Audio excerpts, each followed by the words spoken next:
Bonjour, bonjour, bonsoir. Une fois de plus, bonsoir à toute la communauté. J'aimerais vous dire, parlant au sujet de Karl Tongo, de mon frère Karl Tokoekambi.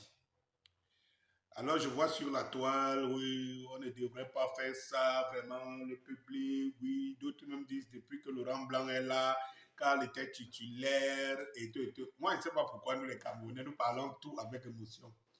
C'est-à-dire qu'en fait, quel est le rapport entre un entraîneur qui arrive et qui n'était pas, que tu n'es plus titulaire? Est-ce que tu es là pour être titulaire? Tu es là pour la compétence? Carl, c'est mon frère. Tu es là pour la compétence. Donc, quand tu n'es plus compétent, on te met à côté. Pourquoi Laurent Blanc vient? Laurent Blanc vient parce que Lyon ne gagne pas. Et tout, on cherchait notre entraîneur qui est capable de donner les résultats. Pourquoi, quoi de plus normal si des gens, les joueurs qui étaient là avant Laurent Blanc qui ne gagnaient pas, il y aura forcément des gens qui vont. Et s'ils ne gagnaient pas, si le Lyon ne gagnait pas, c'est que les joueurs étaient incompétents. Donc, je ne sais pas pourquoi on parle tout avec émotion. Autre chose, c'est que oui, le public le hue, ce n'est pas normal. Avant, il était. Soyons un peu sérieux, les gars, mes frères. On est des Camerounais, mais je vous dis que le véritable problème qu'on a avec nous, c'est qu'on juge tout avec émotion. On ne laisse pas parler la raison ni le bon sens. Et vous découvrez donc ce que c'est que le fanatisme. Voilà à quoi ressemble le fanatisme. Le fanatisme, c'est quand on ne réfléchit pas. Hein.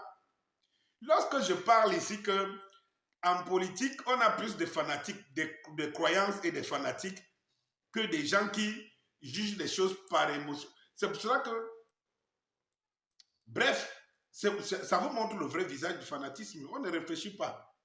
On te paye pour jouer et gagner. Tu ne gagnes pas. Voilà, on s'en fout, on ne veut pas savoir et tout.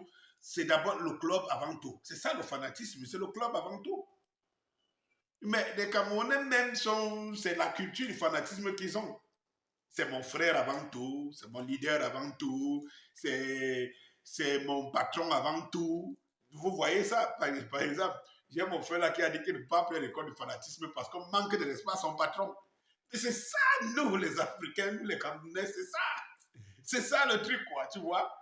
Tu vois, un autre truc va te dire que vraiment, je pensais que tu étais intelligent, mais depuis que tu as bon, il considère que tu n'as pas bien parlé de son leader, machin truc, tu deviens le plus bête, le plus con, tu es vraiment un maboule, tu es même quelqu'un qu'on a envoyé. C'est ça le fanatisme.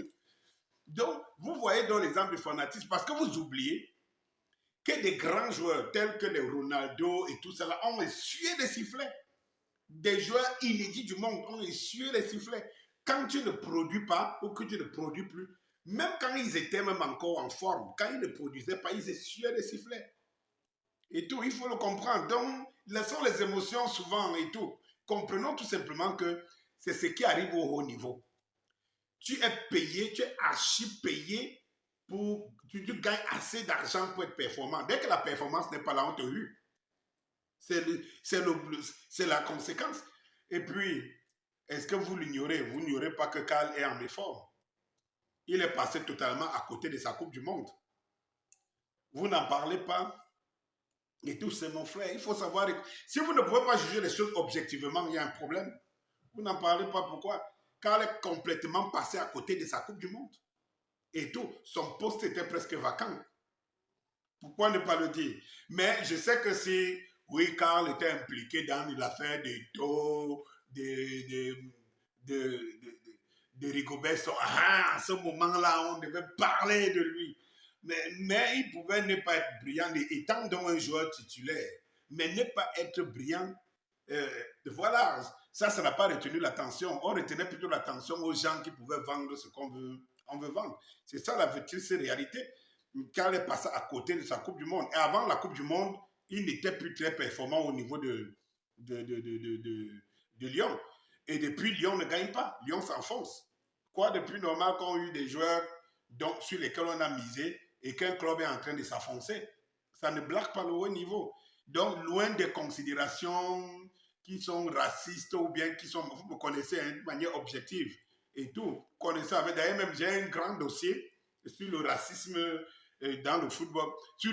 D'ailleurs, j'ai un grand dossier. Seulement quand je parle de la France, je ne vois pas l'engouement ici, hein, parce que tout le monde protège ses petits intérêts.